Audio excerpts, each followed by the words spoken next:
Ideas, creencias, tradiciones, costumbres, bueno, ¿qué te cuento? Inclusive las fiestas, ahorita que ya vienen las posadas, ahorita que ya viene Navidad, por supuesto, varios de estos elementos con los cuales convivimos día a día, por supuesto, algunas palabras, todo esto viene de la época virreinal. A veces hacemos cosas y las hacemos de manera inconsciente, festejamos algo que no sabemos de dónde viene, creemos algo que no sabemos de dónde viene y pues el día de hoy vamos a observar estos elementos que están en nuestro día a día y que provienen de la época virreinal. Yo soy Martín, acompáñame.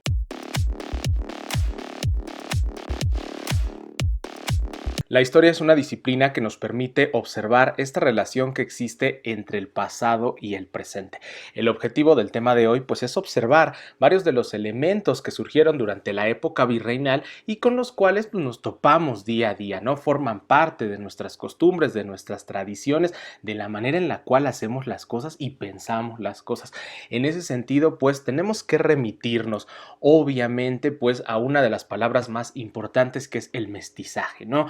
Nuestro México actual es producto de un mestizaje y no solamente entenderlo como el resultado de esta unión biológica, no solamente entenderlo como el resultado de la mezcla que se da entre los españoles y los indígenas más tarde, entre los africanos más tarde, entre otros europeos, sino también entender como el resultado de esta fusión de culturas diferentes, el resultado de esta mezcla que se va dando y el principal ejemplo, pues vamos a iniciar nuestro recorrido con la lengua, ¿no? Varias de las palabras que están presentes hoy provienen del mundo árabe. Pensemos no en España como esta unidad, sino en estos diversos reinos en los cuales se dividía España y pues obviamente vamos a tener palabras gallegas, palabras vascas, palabras andaluzas, todas estas palabras van a comenzar a unirse, a suplantar, a fusionarse con varios elementos pues del maya, del náhuatl, por ejemplo el náhuatl va a ser adaptado al alfabeto latino durante la época virreinal, claro, se les complicaba a los españoles pues terminar la pronunciación del TL, tl, entonces pues se va a ir sustituyendo la letra L por la letra E al final de las palabras y pues, la conocemos, ¿no? En elementos como la palabra tomate, ¿no? Tomatl a tomate, aguacatl a aguacate. Aguacate es una palabra de origen náhuatl. Te invito a que googlees, a que busques ahí el significado. Tiene un significado bastante particular. Siguiendo nuestro recorrido, pues nos topamos ahora con la religiosidad. La mayoría de las religiones que se practican en México, que se practican en el mundo, son fruto del sincretismo. ¿Qué es esto? Pues es la fusión, es la asimilación de distintas culturas, de distintas religiones, ¿va? Y que nos va a dar una nueva religión, una nueva cultura, obviamente con elementos de cada una. Yo te lo puse aquí de una manera muy sencilla. El sincretismo es una cultura distinta más una cultura distinta igual a una nueva cultura. Pero te vuelvo a decir, esa nueva cultura, esa nueva religión, pues va a tener elementos de las dos religiones. Entonces, ¿qué ocurrió? En el caso que a nosotros nos compete, pues poco a poco la religión, las creencias que tenían los indígenas, que se tenían en el mundo mesoamericano, van a comenzar a fusionarse con las creencias, con las ideas del mundo europeo. El caso más característico sin duda pues es el de la Virgen de Guadalupe. Ella nos muestra este proceso del sincretismo, ¿no? Una Virgen que va a ser celebrada ahorita en diciembre, que está ahorita en boga a ver si abren o si no abren la basílica, ¿no? Pues vámonos a los antecedentes. En primer lugar tenemos a Coatlicue. Es la diosa madre, su nombre significa la de la falda de serpientes, se le adoraba en un cerro, el cerro del Coatepetl, desde ahí vamos viendo las características, madre de dioses, madre de Huitzilopochtli, uno de los dioses más importantes en Mesoamérica, y por supuesto, esta imagen a la cual era adorada, pues va a empezar a ser suplantada poco a poco por otro culto. ¿Qué culto? Pues los españoles traen una virgen a la cual ellos son muy devotos, los conquistadores son muy devotos, a una virgen que se adora en la Villa de Guadalupe. Así se llama, es un lugar en España, en Extremadura, España. Es una virgen que también búscala, tiene rasgos, tiene tez morena y entonces poco a poco va a ocurrir entre la suplantación y entre la fusión. Lo que tenemos es la unión de estos dos elementos y pues vamos a tener a la Virgen de Guadalupe. La historia de la Virgen de Guadalupe de Extremadura es bien similar, el mito es bien similar al de la Virgen de Guadalupe que se adora en México. Las dos pues se le aparecen a una persona humilde, llevan a cabo un milagro, piden la construcción de un templo. Lo que comenzaremos a ver sobre todo pues es la sustitución. Varias deidades del México antiguo van a comenzar a ser sustituidas, van a comenzar a ser transformadas con elementos que sean similares.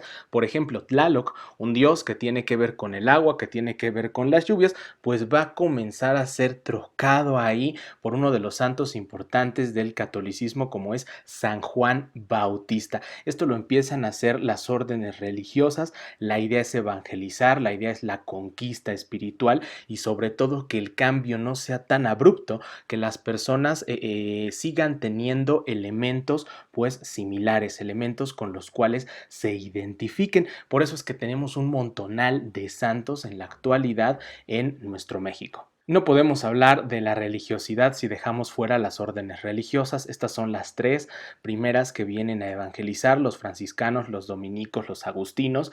Los franciscanos, pues me detengo en ellos porque empiezan a generar crónicas, y empiezan a rescatar el pasado indígena. Tenemos a personajes muy importantes como Toribio de Benavente o Fray Toribio de Benavente y por supuesto Fray Bernardino de Sahagún.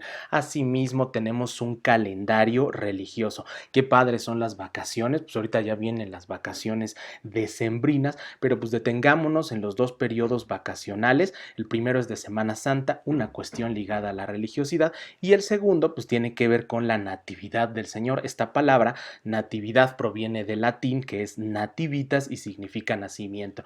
Pues estamos hablando obviamente del nacimiento de Cristo. La arquitectura es otro de los elementos sumamente interesantes. Tenemos una enorme cantidad de edificios, de iglesias, de conventos que pues están presentes y nos hablan de ese pasado, ¿no? La ciudad de Puebla, que es una ciudad que tiene una enorme cantidad de iglesias, por supuesto, las festividades que se llevan a cabo en algunos pueblos, en algunos barrios, en donde adoran a santos patronos, en donde hay mayordomías, en donde todavía está muy presente esta tradición. Y llegamos por fin a las festividades.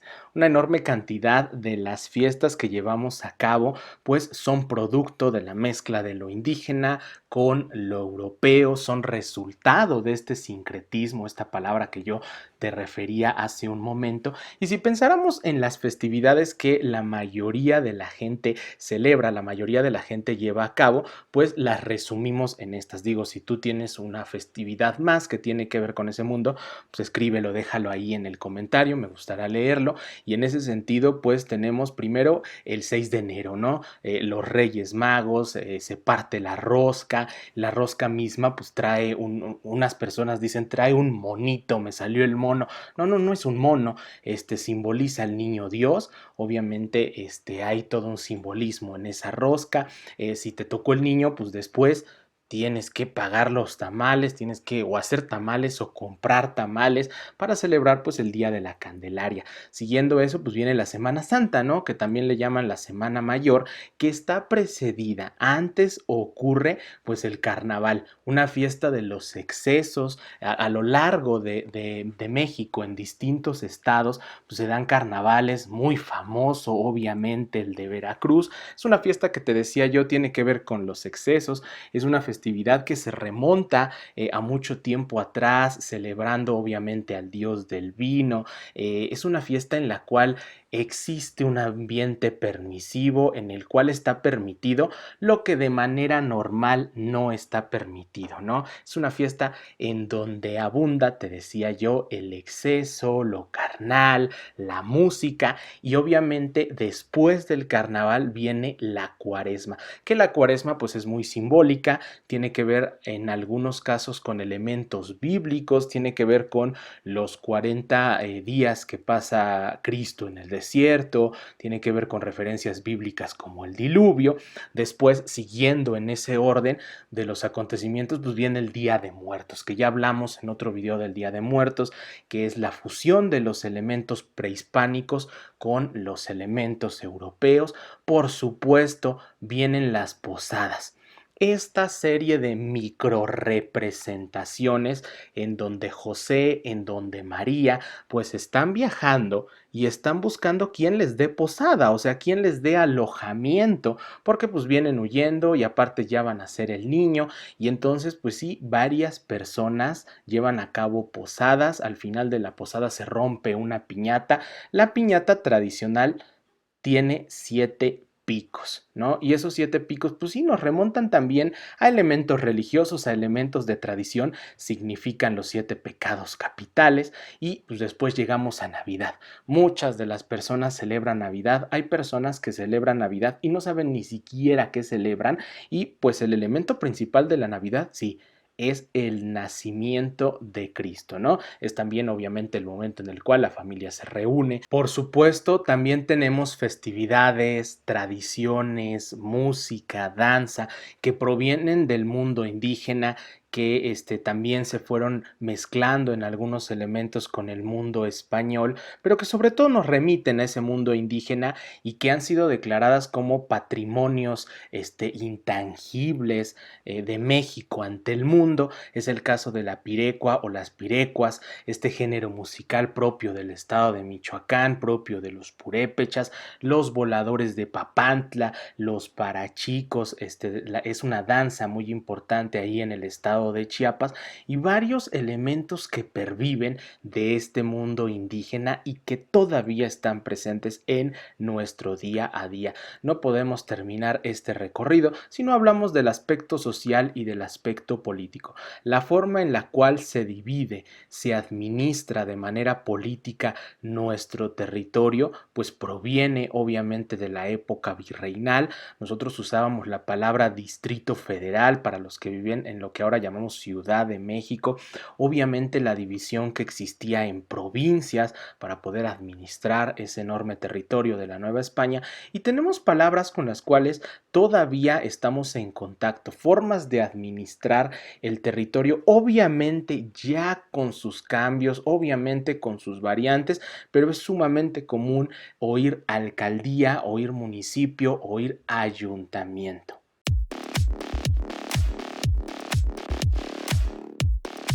Pues en síntesis, las ideas, las creencias, lo que festejamos, cómo hablamos, inclusive lo que comemos, es fruto del mestizaje, es fruto del sincretismo. Y qué mejor que si hacemos algo, lo hagamos de manera consciente.